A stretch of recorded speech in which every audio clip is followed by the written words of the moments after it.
Já se sentiu perdida na psicopedagogia, sem saber qual caminho seguir, ou com medo de não estar fazendo do jeito certo? Se a resposta for sim, saiba que você não está sozinha. Isso é muito comum no início da carreira, e é exatamente por isso que hoje eu vou te mostrar 3 erros que quase toda, se não toda, psicopedagoga iniciante comete. E o mais importante, como evitar esses erros para crescer na profissão com mais clareza e segurança. Olá, meu nome é Adriana Masson, eu sou psicopedagoga clínica, sou supervisora e mentora de psicopedagogas também. E hoje eu quero falar com você que está começando na psicopedagogia, né? Se você está começando, com certeza absoluta, você já se sentiu insegura, né? Você pensa, será que eu escolhi o caminho certo? Será que um dia eu vou atender com segurança? Ou até mesmo, será que dá para viver da psicopedagogia? Então hoje eu vou te mostrar 3 erros que eu percebo que são muito comuns que a psicopedagoga iniciante comete. E é claro, né, vou falar também como você pode evitar cada um desses erros. Então, o primeiro erro que eu percebo é que a psicopedagoga iniciante ela não tem clareza do que ela é boa e com quem ela quer trabalhar, né? E com isso, você quer abraçar todos os nichos de uma só vez. Então, a gente sabe que na psicopedagogia a gente tem muitas possibilidades, né? A gente pode trabalhar com criança, com adulto, com adolescente, com idoso, a gente pode trabalhar com transtornos do neurodesenvolvimento, transtornos de aprendizagem, então TDAH, dislexia, descalculia, TDL, né, que é um transtorno de linguagem, mas que a gente precisa ajudar nessa dificuldade de aprendizagem também. A gente pode trabalhar com treinamento cognitivo, a gente pode trabalhar com alfabetização, enfim, são tantas possibilidades, e eu sei que no início a gente fica perdida, a gente quer abraçar o mundo, né, trabalhar com tudo que aparece pela frente. E qual que é o problema, né, disso? Assim, porque é claro que quando a gente começa a atender, a gente vai atendendo o que aparece mesmo, né? Mas o que eu acho importante é a gente ir atendendo esses casos diferentes e ir mapeando e percebendo o que você de fato gosta de fazer, né? Porque a gente sabe que a psicopedagoga tem que estudar para sempre, não é? A gente precisa estar sempre estudando, tem sempre estudos novos, sempre materiais novos, a gente precisa estar sempre atualizado e sempre estudando. Então, se a gente trabalha com muitos nichos diferentes, com muitas coisas diferentes, esse estudo vai ficar muito mais difícil, porque são muitas coisas para a gente se aprofundar. E também, quando a gente tenta atender todo mundo, a sua comunicação, ela fica genérica também, né? O seu posicionamento, ele não fica claro, e a sua prática acaba perdendo o foco, né? Então, o que eu sugiro que você faça? Então, primeiro, que você se entenda enquanto profissional, no sentido de o que faz sentido para você, né? Com o que você gosta de fato de trabalhar, o que você gosta de estudar, né? Porque a gente sabe que quanto mais a gente gosta do que a gente faz, melhor a gente faz, não é? E aí eu sugiro que você faça isso, de repente faça uma lista daquelas áreas que você mais gosta, para poder aos poucos ir nichando mais o seu trabalho, né? E aí você vai escolher um nicho, ou alguns nichos principais ali, aqueles que você sente mais afinidade, ou que você vê que tem mais demanda ali ao seu redor e você está gostando, né, de trabalhar com aquilo, e com o tempo você pode ir expandindo, né? Mas começar com foco te dá muito mais segurança, te dá muito mais clareza, né? Qual é o erro 2? Bom, o erro 2 que eu percebo muito é que a psicopedagoga começa se vendo só como psicopedagoga e não enxerga o trabalho dela como um negócio, né, de fato. Então, muitas psicopedagogas, elas acreditam que basta abrir um consultório, né, ou basta ir atender na clínica ou na casa das pessoas, enfim, né, não sei como é que você atende aí, mas que basta, né, você começar a atender que os pacientes vão aparecer. E a gente sabe que não é assim que funciona, né? A gente precisa se divulgar, a gente precisa entender que a gente é uma empreendedora também, né? Que a gente precisa organizar as finanças, que a gente precisa precificar a nossa sessão, que a gente precisa pensar na agenda, que tem toda uma estrutura por trás disso que a gente precisa pensar, né? E a gente precisa, então, investir em comunicação, uma comunicação ética e clara sobre o nosso trabalho. Então, quando você não faz isso, acontece que a gente vê com muitas colegas psicopedagogas, né? Elas trabalham muito, elas ganham pouco e às vezes acabam até desistindo da área, né?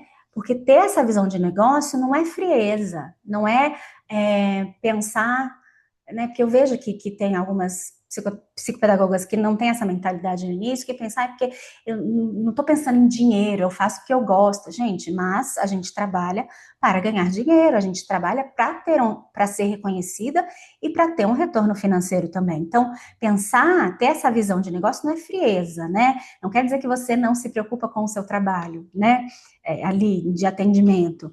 É esse pensamento, essa visão de negócio, te permite ter cuidado com essa carreira, né? O que vai permitir você a continuar ajudando os seus pacientes com segurança. Concorda? Pensa aí como é que você pensa em relação a isso, em relação a ver o seu trabalho como psicopedagoga como negócio. A gente precisa sim pensar em marketing, a gente precisa sim pensar em como se divulgar, em como a gente comunica o nosso trabalho, né? Porque aquela coisa, se a gente não comunica, as pessoas não sabem o que a gente faz. Então a gente precisa se posicionar e precisa entender como gerir esse trabalho. E outra coisa importante que a gente não pensa também, principalmente no início, né? Da gente ter outras fontes de renda além do atendimento em si, porque vai chegar um momento que você vai preencher todos os seus horários ali de atendimento, e aí você vai chegar no seu teto de ganho. Então, você vai precisar começar a pensar em outras possibilidades de renda, né? O que você pode fazer, né? De não deixar, aquela história de não deixar os ovos em uma cesta só, você vai precisar pensar nisso.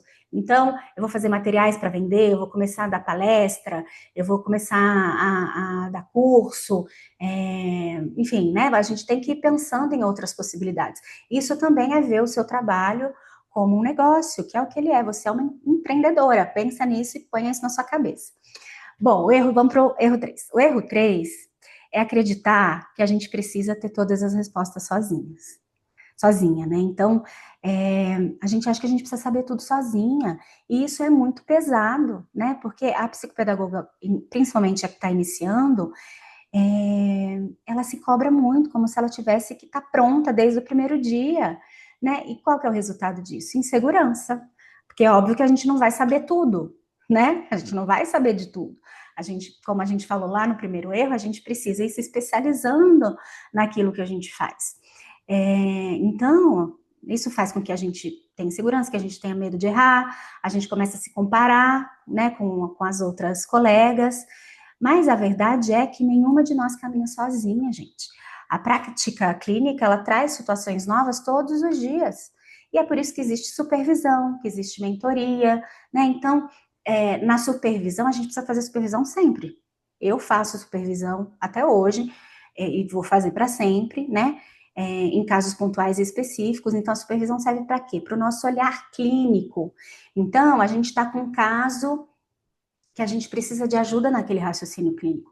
A gente vai pedir ajuda de uma profissional mais experiente, que ela vai abrir o nosso olhar para aquele caso, né? Isso também é trabalhar com ética, né? A gente saber que eu estou conseguindo só até aqui, eu preciso de ajuda para enxergar além, né, do que eu posso fazer a mais com esse paciente, o que eu posso fazer a mais nesse caso, né? Então, a supervisão vai te ajudar a escrever melhor um relatório, a ver se seu relatório está sendo bem escrito, está claro, vai te ajudar a entender como usa determinado teste, como que corrige determinado teste, vai te ajudar a entender quais materiais, quais testes ali, materiais avaliativos são interessantes para aquele caso que você pegou, como que você faz uma devolutiva para aquela família, como que você chega numa hipótese diagnóstica, né, tantas possibilidades ali de supervisão. Então, a supervisão é em relação à clínica, ao atendimento, né, em relação ao seu olhar e seu raciocínio clínico.